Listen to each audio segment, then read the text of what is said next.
तर आज आहे आपली बारस. काल होती आपली आषाढी एकादशी. तर बारशी स्पेशल आणि आखाड स्पेशल आज मी काय बनवणार आहे, तर आज मी बनवणार आहे गुळाच्या कापण्या. तर आपण उशीर न करता रेसिपीला चालू करूया. आणि आजचा ब्लॉग आपला खूप मजेशीर असणार आहे. दीदी या ठिकाणी भाजी नीट करते, गवारीच्या शेंगा घेवडा केलेला आहे आणि इथं आपले देवघर आहे. तर अगोदर आपण देवपूजा करूया आणि परत आपल्या रेसिपीला सुरुवात करूया. तर ब्लॉग शेवटपर्यंत नक्की बघा. तर चला मग. तर देवपूजेसाठी फुलं आणायला मी बाहेर आले आणि आलेली आहे 3 फेस लाईट. अंकिता आणि नंदबाई भरतायत प्यायचं पाणी. तर आज सकाळी लाईट आले की उद्या सकाळीच येते. नळाला पाणी आलं का होलला फास्ट येते पाणी. आणि आम्ही आता 24 तासासाठी प्यायचं आणि सांडायचं पाणी भरून ठेवतो. तर फुलं घेऊया आपण देवपूजेला, आतमध्ये येऊया.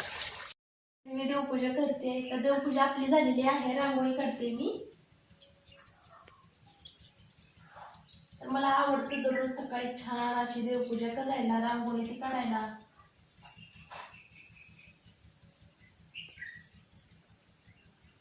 तर आजची माझी देवपूजा कशी वाटते कमेंट करून नक्की सांगा.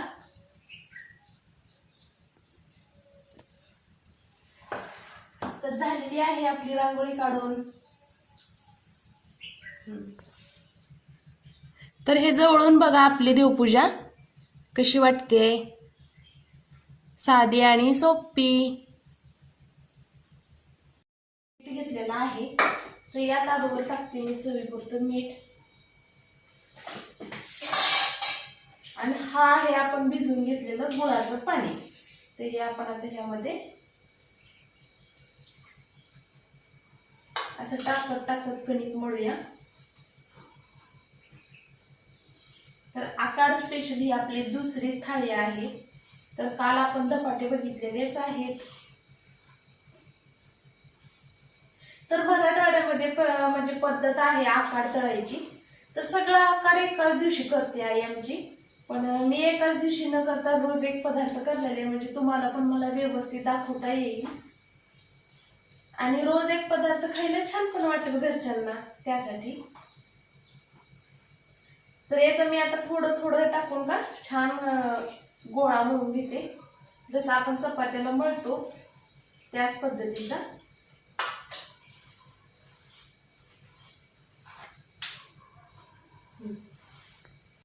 तर आपण सगळ्यात अगोदर तेल ठेवूया इथं गरम व्हायला. तर तेल ओतलेलं आहे मी. तेल गरम होते तोपर्यंत आपण आता लाटून घेऊया. पीठ बघा एकदम छान असं भिजले.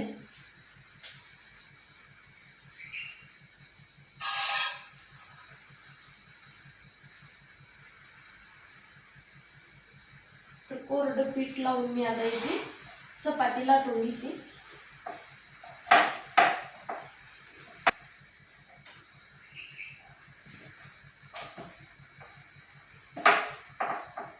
तर यामध्ये मी खसखस टाकली नाही, कारण खसखस टाकलेला समर्थ खात नाही, काढून दे म्हणतो. मग एक एक खसखस काढणं तर शक्य नाही. तर त्यामुळे मी बिन खसखसचेच करते. म्हणजे आपण जेवणात कधी असं खसखस जास्त खात नाही, ते त्याला माहितीच नाही हे कसं असतं. मग त्यामुळे मी अशी प्लेन करते कापण्या.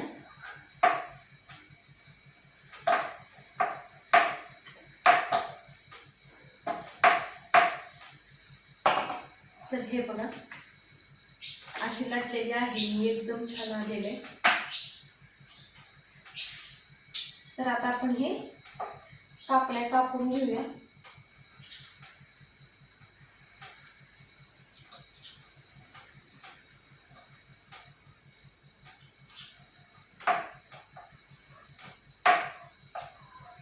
तर एकदम छान आहे ना, कापल्या जातात आपल्या कापण्या.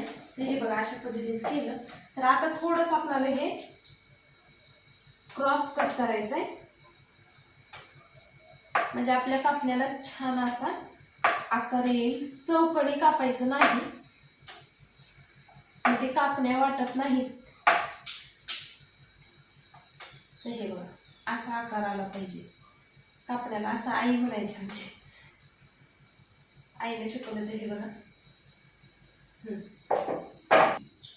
तर आता ही एका ताटामध्ये आपण हे कापण्या आपल्या काढून घेऊया.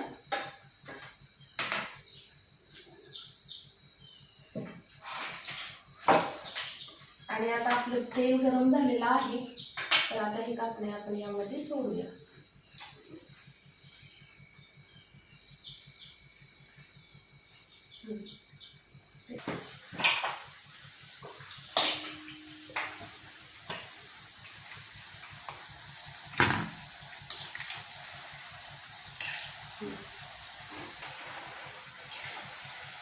तर छान अशा कुरकुरीत कापण्या तळलेल्या या ठिकाणी तुम्ही पाहू शकता. हे बघा कशा खडखड आवाज येतोय. तर ह्या कापण्या 1 महिनाभर टिकतात आणि चवीला खूप छान लागतात. आणि कलर किती छान आलाय बघा.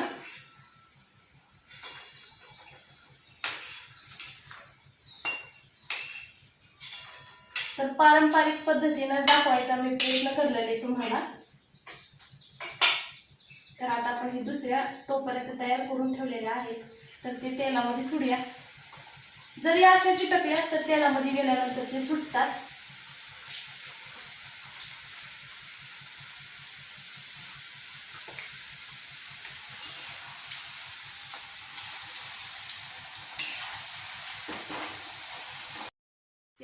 ठेवायचं ज्वारी आणायची. तर ते गावचे 12 बलुतेदार असतात, तर त्यातलेच हे एक आहेत. आणि उद्या आमचा महाराष्ट्रीयन बेंदूर आहे, म्हणजेच बैलपोळा. तर ते मोळी घेऊन आलेले आहेत आपल्या देवघरावरती ठेवण्यासाठी. तर त्यांना इथं मी ज्वारी वाढलेली आहे सुपानी. बघा या ठिकाणी आपल्या कापण्या छान अशा कुरकुरीत कापण्या झालेल्या आहेत, आकार स्पेशल. तर हे आपण आता काढून घेऊया.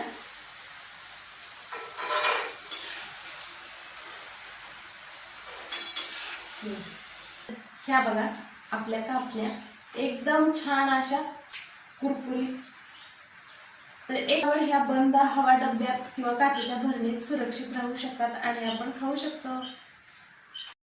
तर कापण्या करून झाल्या आणि सकाळी समर्थला डब्याला सुकी बटाट्याची भाजी आणि चपात्या केलेल्या.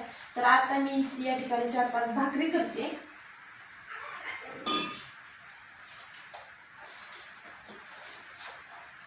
तर ही सगळी तयारी चालली दुपारच्या जेवणाची.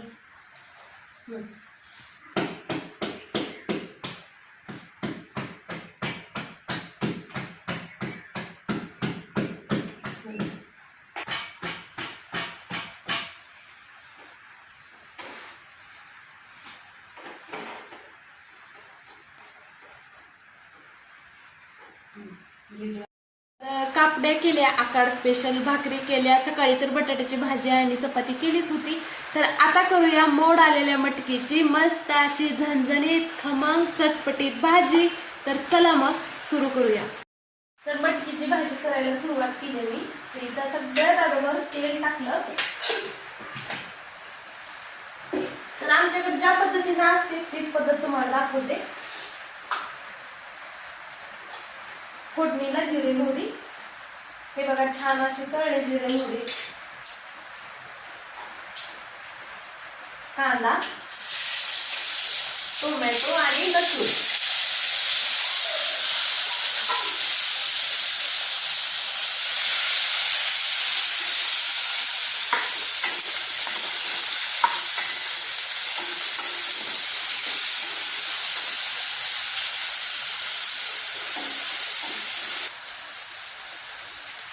आता हे किसलेलं खोबरं आहे, थोडंसं खोबरं टाकलं.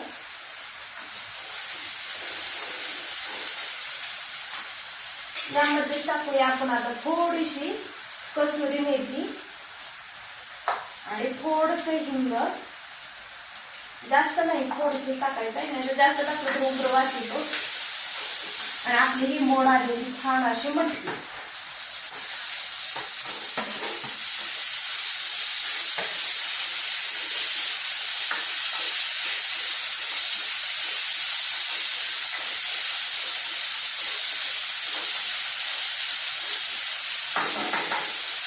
आता टाकूया आपण सुके मसाले. तर सगळ्यात अगोदर हळद टाकली. आता हे आपला सोलापुरी झणझणीत असा कांदा लसूण मसाला 2-2.5 चमचे टाकलेला आहे. चवीपुरतं मीठ आणि हे आपलं शेंगदाण्याचं कूट.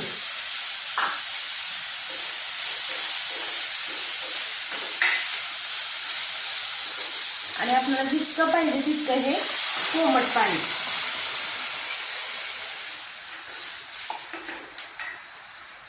तर आता आपण हे उकळी काढून घेऊया आणि परत तुम्हाला दाखवते झाकून ठेवते. तर हे बघा मस्त अशी आपली मटकीची भाजी तयार झालेली आहे. तर हे बघा खाली उतरून ठेवलेली आहे.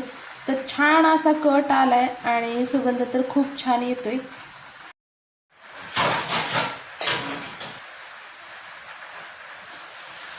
तर स्वयंपाक झाला, आता भांडे घासते.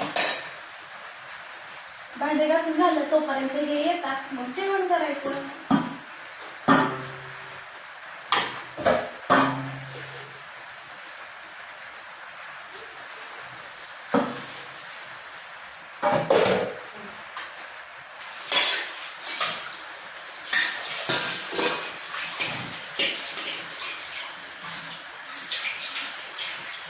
त्या अगोदर आपलं बाहेर भांडे घासायचे मी साधं किचन होतं.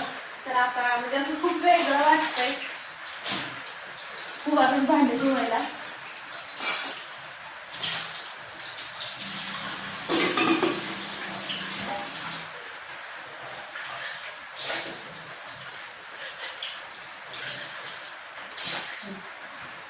आपला पूर्ण स्वयंपाक झालेला आहे. तर आता आपण ताट वाढून घेऊया. तर हे बघा आपली मटकीची रस्सा भाजी.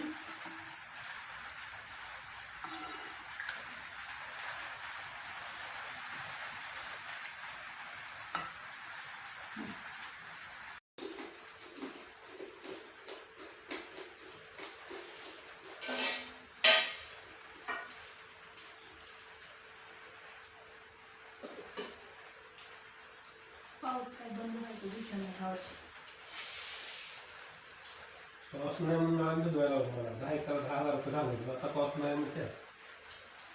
आता पाऊस बंद होईल ना. हम्म. बंद होईल ना.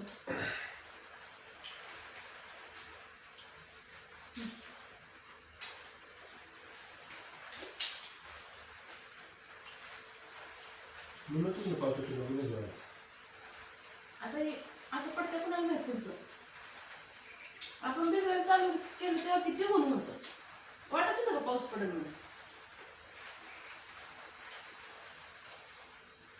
आमचं झालं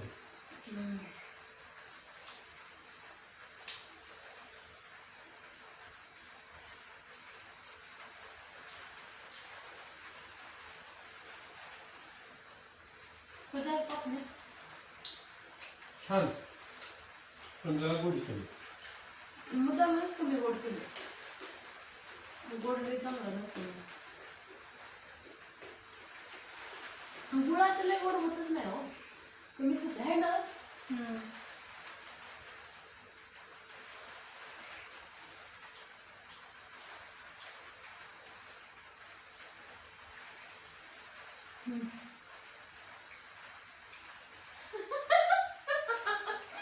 काय